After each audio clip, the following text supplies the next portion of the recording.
परेशानी, राजेश भैया जितिए सच कहतानी।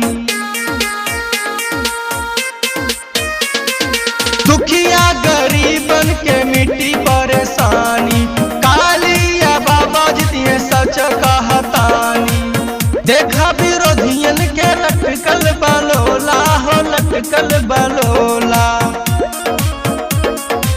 ए भैया चारों रे हल्ला इनके होला, ए भैया चारों रे हल्ला इनके होला।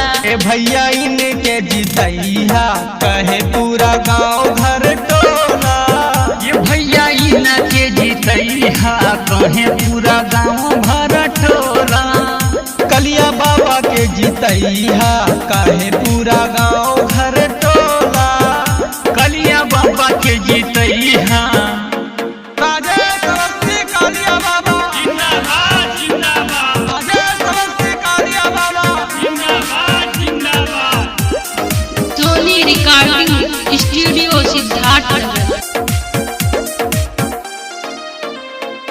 नगर पंचायत के विकास होई भैया, सरकारी काम में ना लागी रुपैया।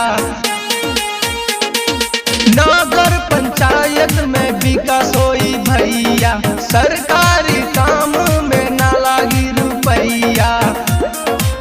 चोरी घुसखोरी के नहीं मिटई है, सबके आवास घर पक्का बन गई है। नहीं लूटर मन के भारी अब झोला हो, भारी अब झोला।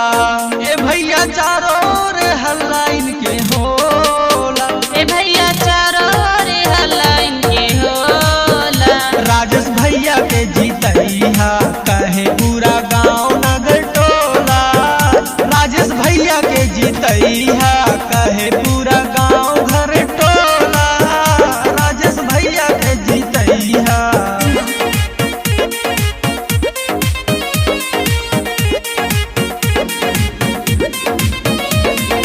होई विकास खूब सुन लेना भैया, बिस्कोहर के नाम चली शहर बजरिया।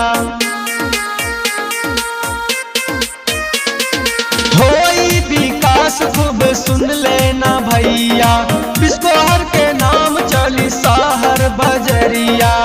कहेला साजन सोनी घूमी टोला टोला हो, घूमी टोला टोला।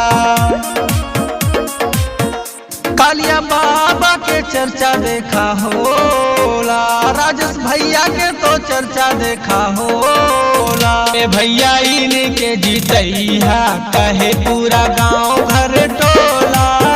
ए भैया इनके जीतैया कहे पूरा गांव नगर टोला। कलिया बाबा के जीतैया कहे पूरा गांव नगर टोला। राजेश भैया के जीतैया सोनी रिकॉर्डिंग स्टूडियो सिद्धार्थनगर।